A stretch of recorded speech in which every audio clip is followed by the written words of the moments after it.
welcome to Season 3 of Mary for the Ages podcast. I'm your host, Mary, and I am so very glad that you are here with me. I am just overwhelmed by the wonderful people that we have on this season of the podcast. This podcast season is all about people who have walked through the supernatural and have not only walked in the supernatural, but have done it well at a great personal price and with great personal process, and have done so in, as far as I know, a healthy way. We're going to be touching on all sorts of supernatural and interesting types of topics, and I can't wait to get started. So buckle up and enjoy.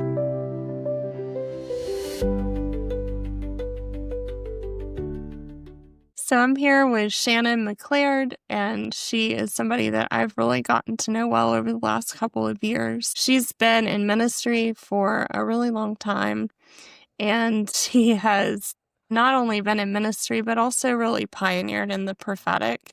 And I so value her voice and her insight and her just the way that she navigates situations and people is really amazing to me. And I'm really honored to have her here today. Shannon is a pastor at Wellspring Franklin, which is formerly Grace Center. They kind of came out of the Toronto revival in the early 2000s, and they've been pioneering in the prophetic and in the Father's heart for a really long time. And that kind of history is something I really honor because, we don't all have it figured out, and they've just been faithful to take care of what God has given them for a really long time. And I've just been blessed to be a part. So, Shannon, do you remember how we met? I think I met you probably in the prophetic rooms. And then, we started to get to know each other a little bit. And I think really when we started to really get to know each other is when you were hobbling around on crutches for a while. And I just was so drawn to you and your story and your history in the Lord. And I think that's just how we kind of connected. Yeah, you're kind. But that was a really strange season when I got the freak foot infection and went to hospital and got miraculously healed in the hospital, and the infection disappeared off my MRI. And yes, thank you. But then I got put on bed rest for 2 months, which still is too long. And then I would jump around Franklin to go meet Shannon for coffee, and Shannon would fuss at me for not being in bed. Yes, that's it. Yeah, that was a fun season.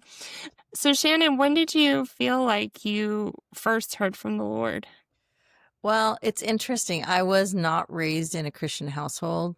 I was raised in a spiritual household, but not a Christian household. And I remember the first time I wouldn't have known I was hearing from the Lord. But from the time I was really little, I would say things that would get me in trouble. And it wasn't because I was being snotty. It was because I was reading the room or feeling what was happening, and I would just say it. But I do remember a time when my mom and I were out on a Saturday morning and running around doing errands, and we passed a funeral home.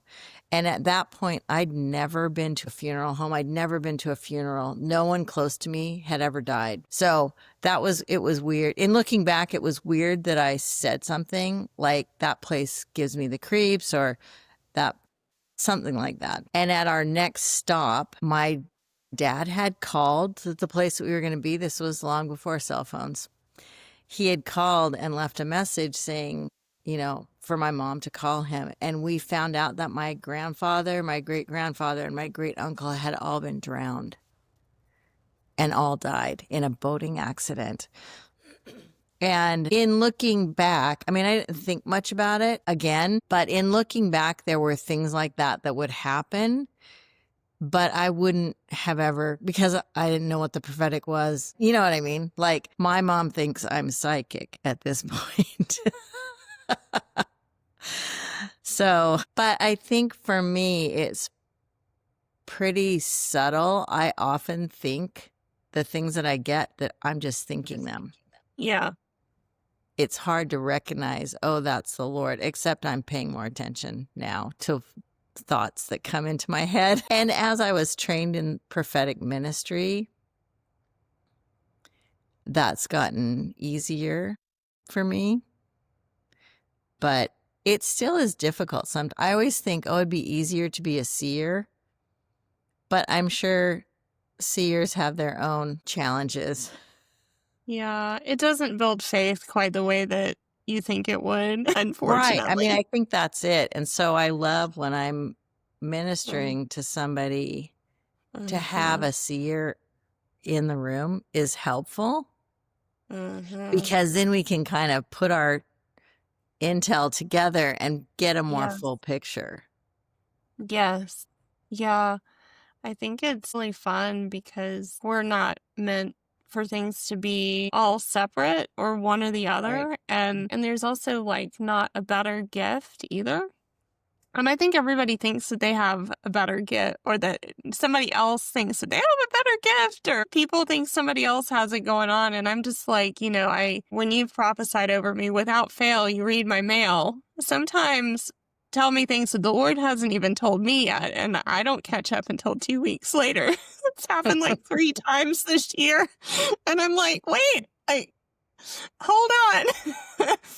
But, Shannon is insanely accurate, but I think also you have a way because you don't feel like it's so clear. I think you tune in a lot more Mm-hmm. and you're more careful and more precise than a lot of people I know with hearing from the Lord and what you feel like he's saying, Yeah.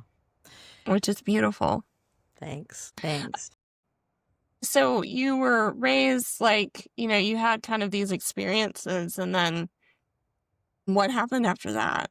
I met the Lord when I was in my early teens, and that was like eye opening and amazing. And I never looked back. It was such a blessing. I think because I'd already I had a whole crazy history. And yeah, just the thought that the Lord was there. He loved me. He was meeting me. It made it easy to dive right into that. And I started from the beginning going to a church that it was a vineyard church in Washington State, and they leaned into the prophetic, but there was nobody really training anybody in the prophetic. There were just people who had that prophetic gift who would be speaking into what was happening at the church. And so that's probably how I got introduced to the thought that God speaks in a personal way. I never was in a church that was strictly the only way God speaks is in the Bible, speaking through the Bible. And of course, the Lord does that. He speaks through the Bible. But I never was in that narrow path of prophecy isn't for today, or, the Lord doesn't speak in those ways today. So I'm thankful for that. I didn't have to unlearn a bunch of stuff in that realm. I mean, there's plenty I had to unlearn, just not about that stuff. I think there's something different for all of us, honestly. But yeah, I think those ideas create such like an oppressive net over people, and then the net has to be dismantled. And even if you Mhm. don't believe it, that pressing down is still there. And so sometimes you just have to take the pieces off one at a time. But Mhm. you kind of walked straight into a lot of freedom, I which was did. amazing. Yeah. And it was like, oh, well, of course Jesus loves me because this is the story of Jesus. And of course he would speak to me. I mean, I Yeah. love that. That was pretty good. That's awesome. What was kind of like, you mentioned that you were raised more in a spiritual environment. For you, what was kind of the difference between being raised in a spiritual environment and when you met Jesus more specifically? I would say that just my family was open to psychics and psychic readings. And my grandmother was a Christian Scientist, which is a whole nother thing, but such a loving, kind, beautiful lady. And I feel like the Lord told me that she went to heaven, which was a big big deal. So she was like the most stable. She read the Bible every day, but she read it with this companion book. But I would say that she was a guiding kind of force in some of that. My mom has always kind of gone to a new age church. So just a lot of openness to all kinds of things and Jesus. So, Jesus plus, which is like, yeah. Well, yeah, I mean, well, just, and not a really, we weren't really pressed into even that spiritual life, but that was definitely the lane we were in. yeah. Well, and I think it's always like, even with religion or with New Age, I mean, it's all kind of the same thing. It's usually like Jesus plus Right. or plus Jesus, you know? Yeah. Jesus is an addendum. Yeah. Jesus is the epilogue, or, instead of Jesus as the beginning and the end, which, Right. and it kind of feels like you walked into that, like Jesus is the beginning and the end story, and it just enveloped you, Yeah. which is It really gorgeous. did. Oh, Really did. yeah, I love that. Yeah. So as you've kind of walked into that narrative with the Lord where it's, the beginning and the end, you've walked into your own narrative and into your own story. And so from the Vineyard Church, what happened next? Because I know that you've gotten to do you've been pioneering in the prophetic for a Mhm. while. And I just love to kind of hear like what that journey was like, because I don't think I've ever heard that from you. Well, we moved to Nashville. We had friends at a couple different churches, and one of them was Grace Center. And I started going to a women's Bible study, and it was extraordinary. It was really good teaching, and they were all about the Holy Spirit and teaching. The woman was really teaching prophetically things that the Lord had taught her about hope. It was like a 12-week course on hope, which was fantastic. So even then there were people who prophesied, like they had a number of people who prophesied. And I remember there was a conference I went to, and they had prophetic ministry available. And that was amazing. And then it was sort of, it wasn't like an official prophetic team or whatever, but so prophecy was always woven through what was happening at Grace Center. Then a couple came from Toronto and started a school of ministry, and it was great. They taught on the prophetic and then helped set up a prophetic team, which was so helpful to us because we've been running a prophetic team probably for the last 10 years or so. And that's morphed a little bit. The training's morphed a little bit. But the thing that's awesome to me is every single week, we have people come from all over to get a prophetic word. And that says to me that there's just the word of the Lord is out there for us to get, for us to receive, but you have to have the speaker, like the receiver is always putting it out there, but there has to be a way to get Yeah. prophetic. Also, before I moved to Nashville, I did have an experience in a church with the prophetic that was pretty negative, actually. Oh, I remember this story. I don't love this story because it's sad, but tell It it, tell it. is sad, but there was a guy doing a prophetic ministry. He basically had us all line up, and he just walked by and sort of put his hand over our head and said a word, just like a one-word prophecy. And he said over me twice, he passed by twice, and he said double-minded twice. And truthfully, I struggled with that for years.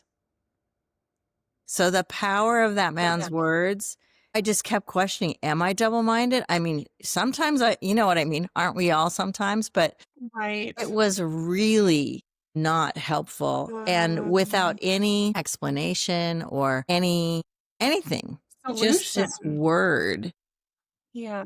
that, yeah, really caused a lot of doubt Mm, and fear and questioning in my life. mm. How did you walk out of that though? I think just as I continued with my relationship with the Lord, he just kept exhorting and encouraging me, that's not who you are, that, everyone's double-minded at some point. That is not but that's not your identity. Yeah. Double-minded is not your identity. So we can get rid of that.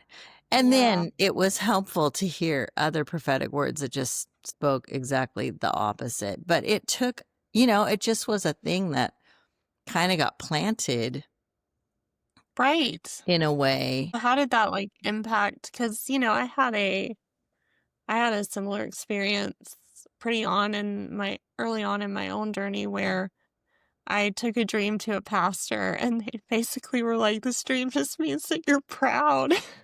Oh my goodness. And Yeah. that hung over me for years and years and years. And the way I untangled it was to like meditate on the Trinity and on the nature of God and why God is not proud and my relationship to the Lord. I mean, those kind of things kind of hang around. And I think that's what a lot of people are afraid. Like they come for a word. I just did some training calls and like some people, like the first couple calls, they were like, God is going to correct me.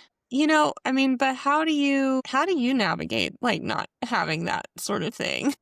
Well, I think one of the things that we talk about a lot, at least on our teams, is we want to exhort people. We want to encourage people.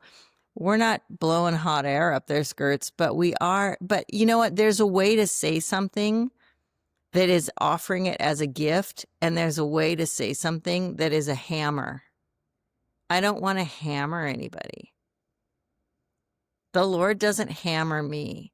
Even when he's correcting me, he doesn't hammer me. He's kind of smart alecky with me sometimes, but he doesn't hammer me. And I know when you know what I mean? I know when he's being a smart aleck to me because it's my language. I get it.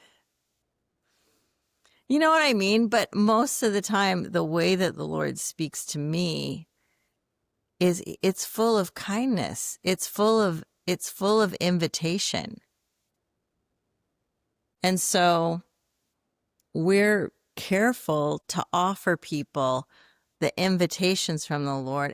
And you know what? The truth is, there have been times when I have corrected people, but I don't know it. And the words I'm saying aren't corrective.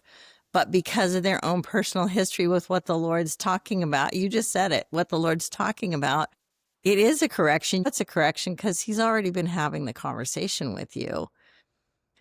But I'm not saying it as a correction. Right. Well, and then there's like intent, right? Like, did I walk into the room being like, I'm going to fix somebody today? Or did I walk into the room saying, Jesus, what do you have to say to this person today? And just to back up too, like, so I think what Wellspring/Grace Center has is really unique in that there are prophetic rooms on almost every Sunday. And kind of for those that's listening that are like, wait, what is a prophetic room and how do I go to one? What is a prophetic room and how does one go to one? Well, we have teams of 2 or 3 people, and we have a number of teams, and you come and sign up, and we are asking the Lord for what he wants to say to you to bless you. Essentially, that's what we're asking. And the great thing about having a team of 2 or 3 people is everyone has a piece of the puzzle, which is really helpful. And if you're new and you're not really sure, it's really helpful to be on a team with a couple other more seasoned people, because most of the time what you're thinking is, oh, I just thought that. I heard that too, which is super encouraging, helps. I mean, for me, truthfully, that was probably one of the primary ways I learned to recognize, I hear God, I just don't hear in the way that somebody else does necessarily. Yeah, I remember one of my first experiences, like, because I was raised like in an environment where the prophetic was forbidden and wrong and, you know, non-existent. If it did exist, it was all these different layers. And I remember the first time I got in a room with somebody and they were like, we're all going to pray and ask the Lord for this person. And I was like, is this allowed? And then, I, I'm just like, cool. And so, we're popcorning and somebody's sitting there and there's a bunch of people praying. And I gave this guy this vision and it was really simple. And he was so blasé and I'm just shaking because I don't know. And he Yeah. says, "Oh, yeah, 5 different people have given me that word." Right. And then he was, like, disappointed, but I had to leave the room because I had and, like, go collect myself because I had never realized that what I was hearing could be calibrated to what God was saying and that it would resonate that way with other people because God was saying it to someone else Yeah. too. Yeah. I know. It's such a blessing. Such a blessing. So, kind of going into all that too. So you've got these cool teams, and if anybody wants to visit, it's wellspringfranklin.com, I think. Yeah. Okay. And, it's in Franklin, Tennessee. But you've got these teams, right? And I've been to trainings, I've helped at trainings, I've gotten to serve, which is always a tremendous honor to me and so much fun and one of my favorite things ever. But when you're getting ready to like train a room of people, like A, what's going through your mind? And B, kind of like what are some of the high points that you're like, man, I really hope that they catch this because they need it. Well, I think the thing that I hope they catch is that the Lord is a master communicator and he uses all different ways. So we have a whole section in our training that talks kind of about, not exhaustively, but pretty deeply about all the different ways that you can hear from the Lord. Again, some people have visions, some people have dreams, some people have a thought. For me, I kind of have a thought that goes through my head, and then a picture comes with that thought a little bit, which leads me on a little path with the Lord of, oh, I think this is this. So I would say I'm probably more of a perceiver feeler. So I feel things in rooms sometimes, not as much as I have other friends who are way more perceptive about that stuff, but I can come into situations it's like something's not right here. But my first thought always is, oh, you're just being judgy. You're just being judgy. And that's, not supposed to do that. But it turns out it's not. I mean, so for me, one of the things the I Lord's been know. really working on me with is to get rid of other judgment, like change my focus of what I'm looking at and not looking at the things that are wrong. Just like shift my focus. What are you doing, Lord? What are you doing in this person's life? What are you doing here? So for me, a growth edge has been I need to focus on that stuff more and not this other stuff so that Mm, when I hear something that feels a little bit judgy, I can say it in a way that is offering kindness. Just like, oh, totally. because I don't want to be, we're not supposed to judge other people and their motives. Mm, I mean, we all are going to judge, things, what's happening, like weighing out what's going on. But right. so since the way that I kind of operate, I just have to like send it through that filter. Mm, mm, And so well, the Lord has really been mm, challenging me to, you need to let go of your opinion about this, which is tough for me. But let go of your well, opinion so that you can be free to hear what my opinion is. mhm. And then if I have, if that's part of a prophetic word or whatever, Yeah, I'm not giving my opinion. And, again, the Lord is kind. he is kind. And so I want the best possible chance for the person to receive from the Lord what he has for Yes. them Yes. and not get in there, Get lost in not the have a weeds. big mix. How do you how do you go through that process of pulling out not just the judgments and the lenses, but like learning to discern what is God so that it's not mixture? And I know you think you're like, it's always hard for me, but I think it's hard because you're precise. Hmm. So I'd be really curious to know what that feels or looks like for you. I think where it starts for me is practicing in my everyday life, making choices to not make judgments about what I'm seeing in people around me. Just to have more of an attitude of, well, I don't know. I don't know, Lord. That's not for me to, I don't need to pick that up. I don't need to worry about that unless you're asking me to, but mostly I don't, So, um, it's sort of about keeping my own heart clean, not in some religious crazy way, but just more of the practice of letting stuff go and um, Um, changing my question maybe to, oh, mm, I don't know what's going on. Lord, is there anything you want me to know about what's going on? yeah. Because I think partly because of my childhood, I had, so I have this natural God gifting. And also, there was some really rough areas in my own home life that I had to know what was going on. I had to judge quickly what was going on when I walked in the house. Like what's gonna happen? What's gonna be happening here? So I think in some level, the very thing that the Lord gave me, and this is true for all of us, the very place where the Lord gifts us, often the enemy comes in and snatches that away or perverts that.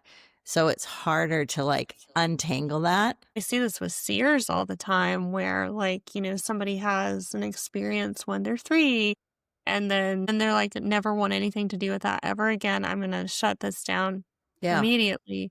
But then, too, I mean, with feelers, a lot of times it's like crippling anxiety or sort of like this everything feels really premonition y all the time. Yeah. Yeah, and I think I'm a pretty black and white person, and my go-to generally isn't fear, it's anger. So that looks a little bit different. It looks a little bit more aggressive. So that's the thing. I don't want to come off as aggressive. I mean, unless I do. Unless I need to for some reason, but Right. in the prophetic rooms or just praying for people or whatever, I'm not going to be aggressive. You know what Mm-hmm. I mean? But I am going to shoot straight. So I tell Mm-hmm. the truth to people. And fortunately, over the years, I've learned how to give that in a more palatable way most of the time. And I think it's sort of like the spirit of a prophet is subject to a prophet. And I think that brings us to something I wanted to touch on, which is, I think a lot of people think gifts are just kind of like you just pop out of the box and I got a gift and it's good to go. And then you're like, crap, I don't even know how to use Yeah. this. Some And assembly required. a lot of assembly required. We're working with IKEA right now. Yes. 100%. This is an IKEA situation.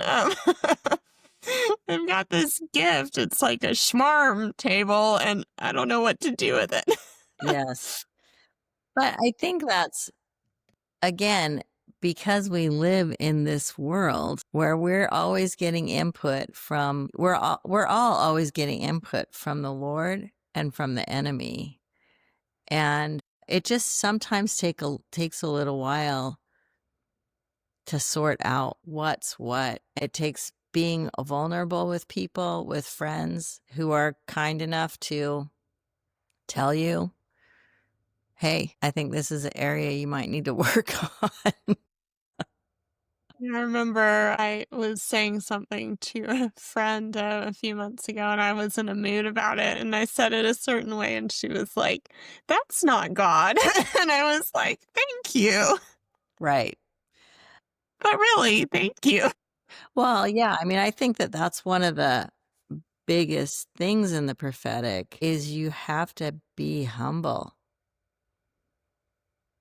So even if you really feel like, no, this is absolutely right, it's still when there's another person sitting across from you, I need to do this with humility and with love, because that's how God approaches us. Especially in those times where there's correction, he approaches me so tenderly and kindly when he's trying to correct something. And the job of a prophet in a local church is not primarily to correct people, in my opinion.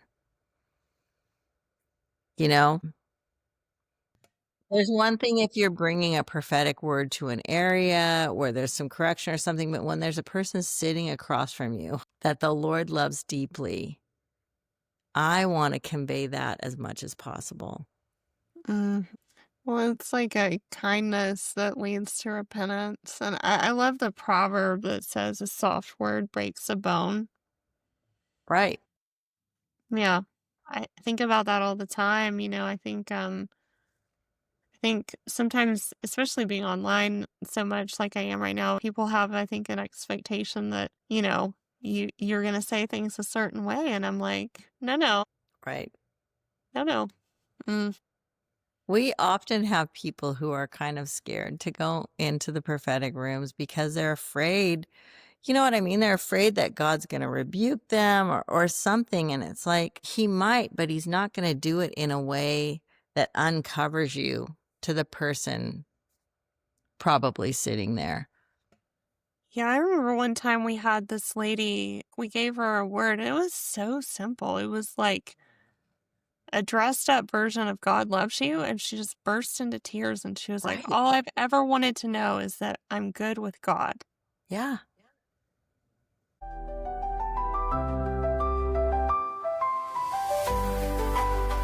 Pausing here because if you've enjoyed this episode, you would probably also enjoy some courses that are launching on maryfortheages.com, which is Mary, M-A-R-I, for the ages.com.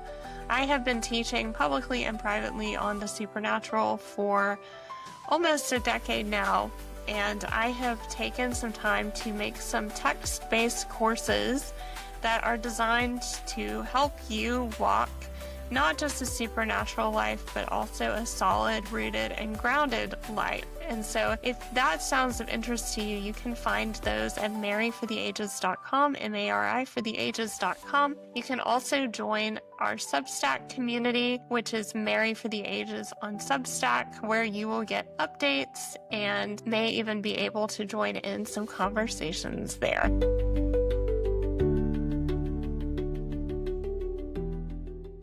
That is a thing in the church in the West, at least.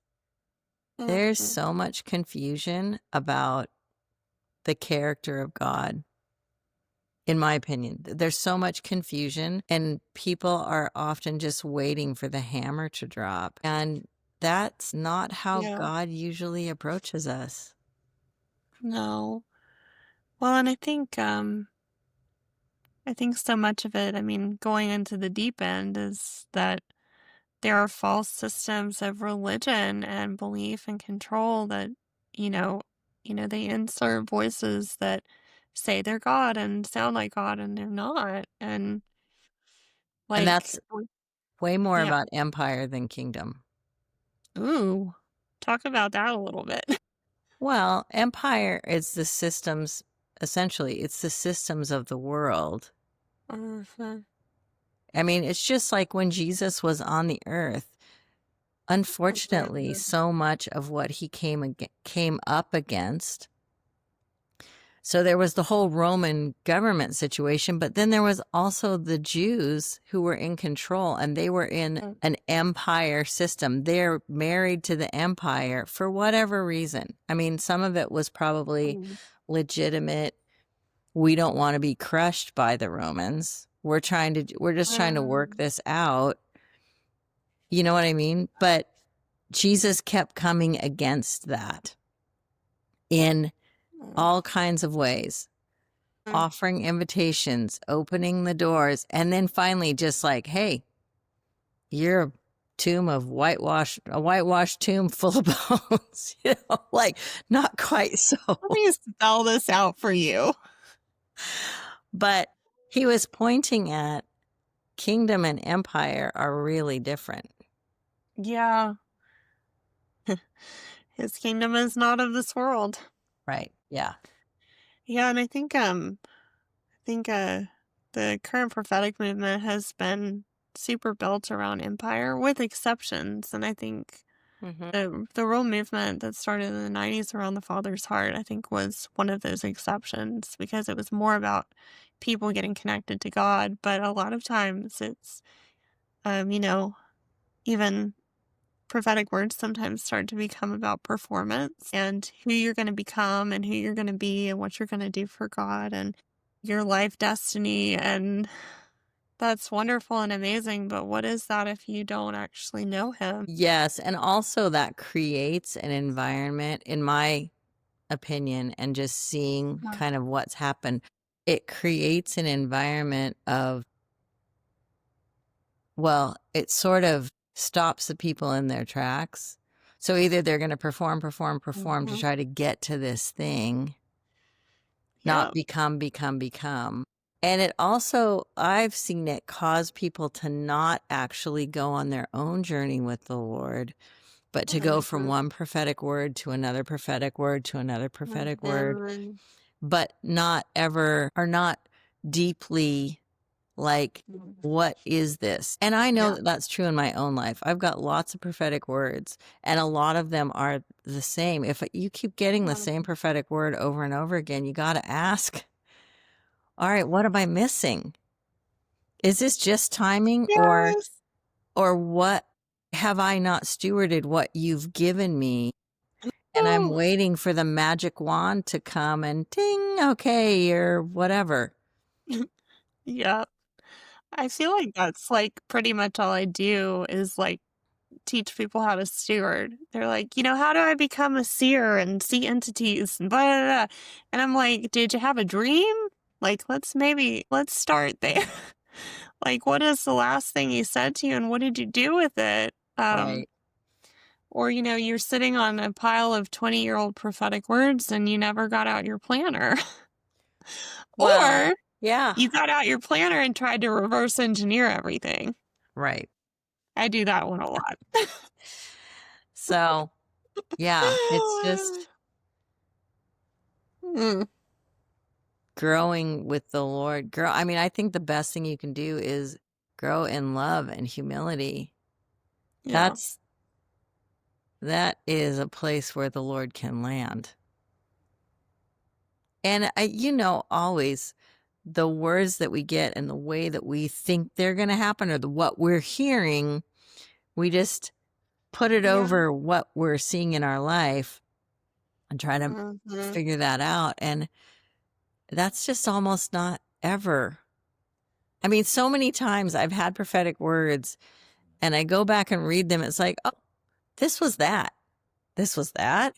Like, that's not what I had in mind at all. I thought it was Um, going to look a completely different way that made me more mhm. the, shining star, not a Exactly sheep, like you said, and nothing like how you thought. for sure. But I think that's always how God speaks in just reading the Bible. When you recognize how many times, well, even in Jesus's day, there was all the Old Testament that lots of people were really familiar with. It's Yep. like, we don't think you look like king material. Do you know what I Yep. mean? This isn't what we thought. So it is kind of God, He's in the business of saying things that make us have to dig in and have to push into Him Mhm. to find out, what do you actually mean about this? On that note, how do you find yourself testing and weighing words, especially like if one doesn't fit or if one feels like, ooh, that really fits. Mhm. But then it doesn't come to pass for a long time. Like, how do you test and weigh and hold and process? Yeah, I would say I'm not like an expert at this at all. Are any of us? But I think the ones that are easy to go, oh, yeah, are ones that I'm familiar with, that Uh-huh. I already recognize the places in myself where that kind of Yeah. fits. Uh, the ones that I get that don't do anything, that are just like, okay, I usually just kind of put those on the shelf and wait. The Yeah. ones that feel more like, oh, yeah, I see, I get this. Um, I try to press into as I can. Like I'm open to it. I've had a prophetic word a number of times in the last several years, and it was talking about something I really didn't want to do. But I kept getting the same word. And so I took a class about this subject, and I'm starting to move into that kind of ministry a little bit, but it's not my favorite thing. It's not like this is going to be awesome. I'm just not quite there yet. Yeah, I try to ask the Lord, what do you mean by this? yeah. Is there timing on this? Is there something I need to do? What can I do right now to push this forward? Hmm. Yeah, exactly. Yeah, I And think that's a great question. I love the question, what exactly do you mean by this? yeah, and he doesn't always say. I know. It's like, you'll see. So Yeah. really, probably more the question is, Mm. what do I need to know about this right now to make the next step? Yeah. Yeah. What's coming to mind is probably somebody listening is like, this sounds like more of a process and more than I signed up for. I feel like I'm just hearing that in, in the air. Well, I mean, it is a process. And if you consider every one of our heroes in the faith, Mhm. all of the ones that are in the Bible, all of the ones that came Mhm. later, you know, it is, Yeah. everyone has a process, and it's not pretty necessarily. It's sometimes just really boring, but you're being faithful Yes. to take the next step and the next step and the next step. Um, But usually you're not on the bullet train. You're on a yeah. bus that breaks down occasionally. Stops. My bus has broken down a couple times this year.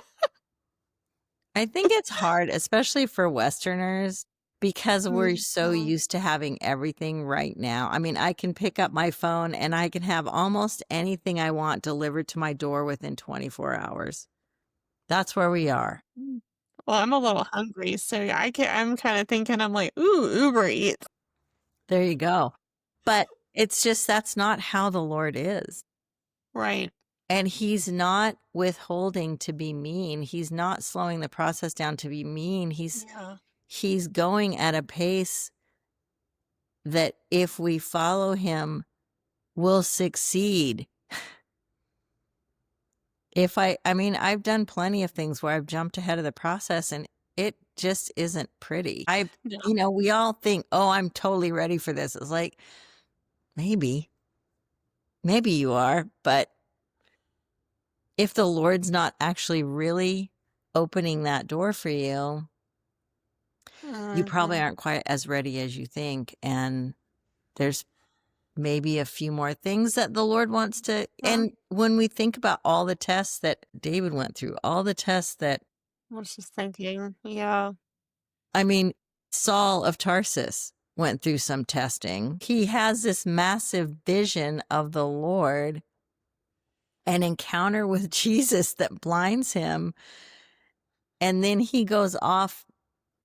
I mean, he's off by himself for a number of years before Fourteen. he doesn't just jump on the donkey and go straight to Jerusalem and tell the guys, "Hey, I had this vision and we're all cool now." That's not what happened. Not only are we cool, but I'm ready to preach in the local synagogue. Like, here we go. Right.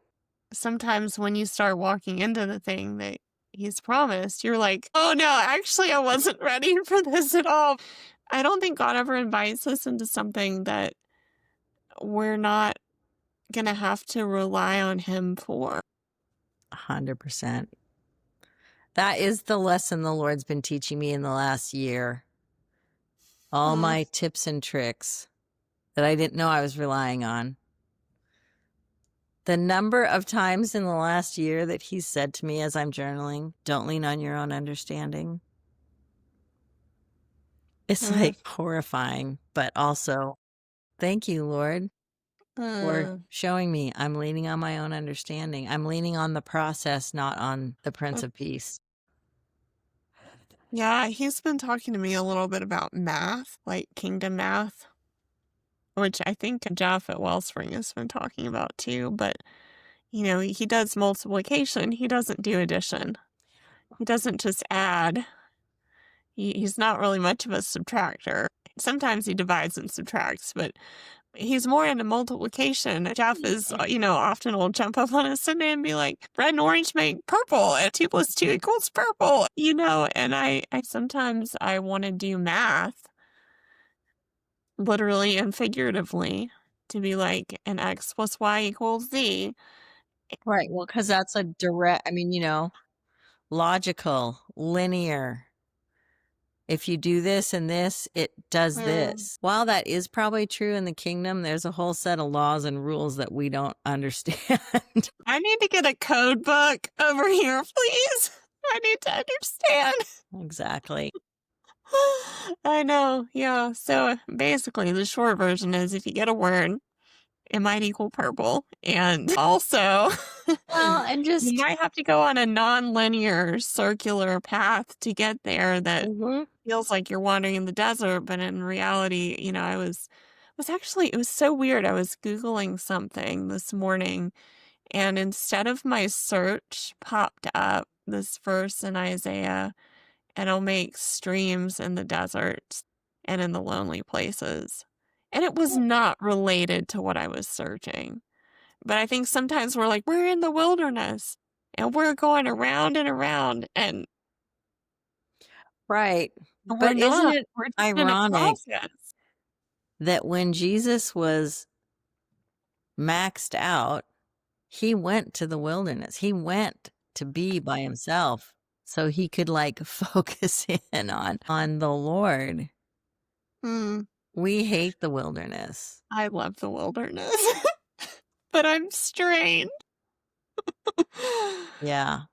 But then I always think about that scripture. Can I remember where it is? I don't know, but it talks about he's drawing you into the desert to speak kindly to you. That's why I love the wilderness. But you have to have a value for that. Mm, And and be at the point where, oh, if you're drawing me into the desert, it's because you want to speak kindly to me. I yeah, guess I need to be spoken to kindly. I know. Yeah, it's a beautiful thing. Here's a fun question. What are some of the most interesting slash memorable slash wild prophetic crazy things that you've seen happen? Or like a Um, fun story that kind of comes to mind? I would say when we moved from Seattle to Uh-huh. Nashville, I'd never lived anyplace else. And to move from the Pacific Northwest to the South was quite a revelation. But we had so many prophetic words about the move and some specific things about why we were moving that it turned out that really wasn't why we were moving. And why we were moving was really for our family, for our kids, and the amount of growth that I experienced in that move was amazing. But I was definitely in the desert. So that was crazy. Another prophetic word, a crazy prophetic word that I got was from this gentleman, and he came to Grace Center at the Mm, time, Grace Center, yeah. and he gave just like 3 people prophetic words. So the first 2 people, they were so sweet and kind, and You're a honeybee. You just go from flower to flower. Blah, blah, blah. You know, this is somebody else. Then he gets to me and he's like, well, I've never seen this before. And what he said to me was, you're a fire-breathing dragon. But what happens when you breathe fire on people is it crumbles away all the things that are false Yeah. and leaves all of what the Lord has for them. And one of my close friends fell off her chair laughing. But that has been true. But what I think the thing is, because I'm really direct, that's probably been true for a long time. But watching the Lord do that, like hone that in a way so that I'm not scorching their hair off, just using my words in a way that burns away all the stuff that's keeping them from seeing what is Yes. gold and what is beautiful and what the Lord has said and how he created them. And I've seen that more in the past number of years, Nice. but that was pretty funny. I love it. No, I love it. I think it suits. I think I've almost called you a dragon a couple times, and I was like, I don't know if she would like that, but I was like, yeah, it suits in a good way. In a good way. We love a friendly dragon, That's right. That's it. neighborhood friendly dragon. That's beautiful. Yeah. I just want to exhort people to go on the journey with God, especially if you get a word and it's like it impacts you a lot in the moment. I mean, keep it in front of you, not like you're Yeah. worshiping the word, but keep asking the Lord about how can I partner with you to see this come to pass? Yeah. How can I partner with you to see this come to pass? And also just recognizing if you've gotten a word that's really painful and it's not from the Got it. Lord. I would just encourage people to bring that before their friends who love them. And again, ask them to help speak into the opposite Yeah. of that. Ask Yeah. the Lord, even ask the Lord, why did I get this word? And is there any grain of truth in here that you want me to see in order to move me forward in my journey with you? Is there any place that this word that was super painful and I don't understand it, is there any truth at all in here? And if there is, what do you want me to know about that? And what do you want to heal in that? Because Yes. a lot of times people are kind of prophesying out of they're seeing the soul, not the spirit necessarily. Yeah. And we all have stuff in our souls that needs to get cleaned up. So Yeah. I'm not saying that you should be prophesying those kinds of things to people. However, if you get that kind of a word, don't let the enemy he beat me over the head literally for decades with that word about unstable until I finally stopped and said, okay, Lord, what about this? Yeah. What about this? And that was helpful to me to hear him say, you aren't unstable. You are being tossed about by the wind and the waves, and you need to lean into me. You don't need to try to fix this yourself or figure it out or have another sozo or I need you to lean into me more. Then you won't even have to worry about it. You know what I mean? Peter walked across the water. He was good until he started leaning on his own understanding. It's wet down here sometimes. You're just splashing. Like, I don't know. Yeah, for sure. For sure. What are your thoughts on can people curse other people effectively? 10,000%. Okay. 10,000%. Because I'm always so curious because and I don't even know. I've been thinking about this week. I don't even I don't know what I believe about this, but you see people a lot of times on TikTok or whatever being like destiny swapping and word curses, at least the TikTok I'm on in my little TikTok lane. But then you also kind of see, an undeserved curse is powerless to land. Like, you should never assume that you can be cursed if it's undeserved. I mean, what are your thoughts on that? Well, I think our words have power. They have power.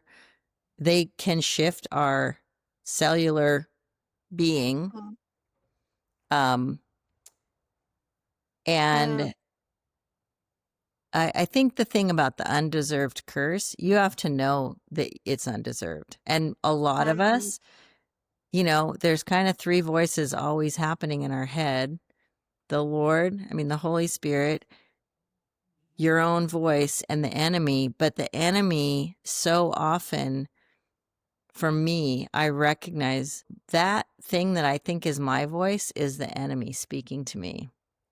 So even though the curse of unstable wasn't deserved, and that's what it was a word curse, because there were areas in my life where that could apply, I just fell down that rabbit hole. So for lots of us, there's areas in our life where we're questioning, or maybe this is a growth edge, whatever. But if we're not conscientious about what the Lord's doing in our lives and saying in our lives, it's easy. I mean, I do a lot of inner healing. So many people I see, their biggest problem started with a word curse from a parent. And not that the parent was trying to, you know what I mean? The parent was doing the best they could, but people carry those around for their it just colors the picture of their entire life if you don't get that straightened Yeah. out and break that Mhm. break that word curse. Yes. Do the forgiveness you need to do, all the Yep. stuff. And Mhm. and then when it comes back, because it always tries to sneak back in, just no, beat that thing down right when it's trying to come back. But so many of us have word curses that have been spoken in our life that are just like, it's the background music in our head, Mhm. and we don't even recognize it. So Yes. I think we have to be careful with our words. This is another thing that the Lord's really talking to me about. Be careful with your words. Mhm. And Yep. even when you're discussing a situation and what you think happened, be careful. Don't release curses over people that you're Yep. saying, oh, this is my opinion, but actually it Yep. may be a word curse. Mm, Just be mm. be careful. Be mindful. Yeah, Yeah. be mindful. Yeah, it takes time and Jesus to come out from under some of those things. Right. We both know it. We both have experienced those things in our Yeah. lives where this is so familiar, I don't Mm. even hear it anymore. Yeah, It's just totally. background noise, and it's, Yep. just a place for the enemy to land over and over and over. So Mhm. breaking That those things off, recognize it, breaking the things off, forgiving the people Yep. really helps. Really helps. And I think, especially as believers, our job here is to advance the kingdom of God that's full of loving kindness. It's full of forgiveness. It's full of grace and mercy. And if we Mhm. are using our words to curse people, that's, I mean, I think that's really a big problem in the church right now, in the West at least. Truly. So I think the Mhm. Lord's really serious about it. Mhm. And I know people who are very, very, very careful with their words. Mhm. Very few words. What is Yep. that? There's a proverb about this. The more the words, the more likely, the curse or whatever. But Yes. But Many of the words of a fool, I think it is. yeah, so it's like, all right, that's in there for a reason. Let's be careful. Right. Let's be careful with our words. Yep. I think it's such a journey, like learning not just how to be precise with your own words, but letting the words of other people fall off. Yes. Yeah, and Mhm. recognizing when it hits you, if somebody says something to you that really hits you, like be quick to take it to the Lord. Don't sit Yep. on it and ruminate over it and ask 10 friends Mhm. if they think it's true. Take it to the Lord right away. Just nip it in the Amen. bud. Don't carry it around for 10 years. Yes. So I wonder if that is the place where it lands. A curse without a Yeah. landing place, whatever that scripture says, but that's the essence of it. I think the landing Yep. strip may just be that there's already been all these other words that you haven't taken care of. Mm. And that is the place where it lands. So that pile gets bigger and bigger of a similar, Mm. a similar thing. And the Right. enemy's, of course, behind that. He knows what's been said. I mean, he's Mhm. not omnipresent or omniscient, but Yep. he knows what's been said. Mm. And I wonder if that's I always thought about that as if I don't Yeah. have a sin in my life, then there's no place for it to land. But I wonder if if I Mhm. haven't cleaned out Right. the place, I don't know. I just had that thought right this second, but I wonder if that's I bet that is. part of it. People get really up in arms about like, well, this is happening, this person, when in reality, it's just like, okay, Lord, like, it's not mine. Right. And that's not what you're saying. And I'm just going to bring it in here. And yeah, And I mean, for me, I know that that's a huge growth edge right now. It's a huge mm, thing that the Lord's talking to me about. Like, me too. reel it in, sister. I think too, because if we are carrying the prophetic, it would be good if we weren't speaking out of both sides of our mouth.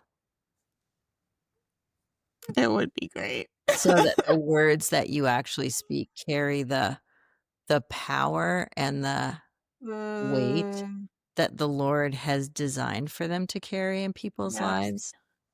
I think a lot of like what people come into confusion with the prophetic about is actually trusting and believing that God really is that good. Yes. Like, he's good enough to tell you if you've missed it. He's good enough to tell you if you haven't. And he's Right. good enough to speak to you.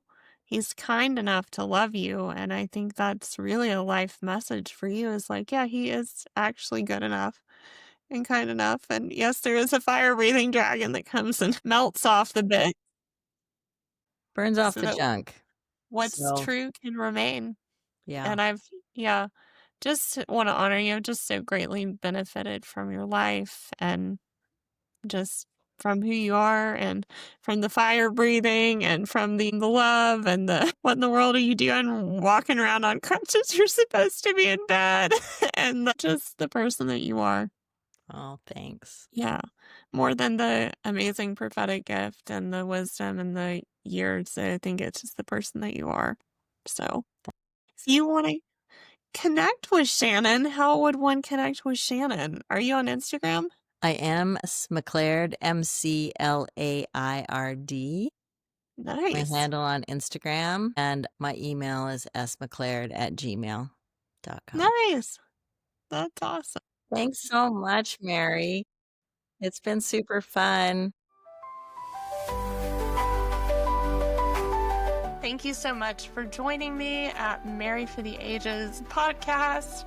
I have so enjoyed hosting these conversations and getting to know these amazing guests. Please find them and connect with them online. And if you are looking for more resources, I have free resources on my site at maryfortheages.com, MARI4theages.com. I also have some free and paid courses on that site, as well as a ad-free and member-based Substack subscription at Mary for the Ages, MARI for the Ages. And I would love to see you there. Remember to rate, review, and subscribe. We are a small but mighty little team over here, and your rate and review of this podcast helps us so much. See you next time.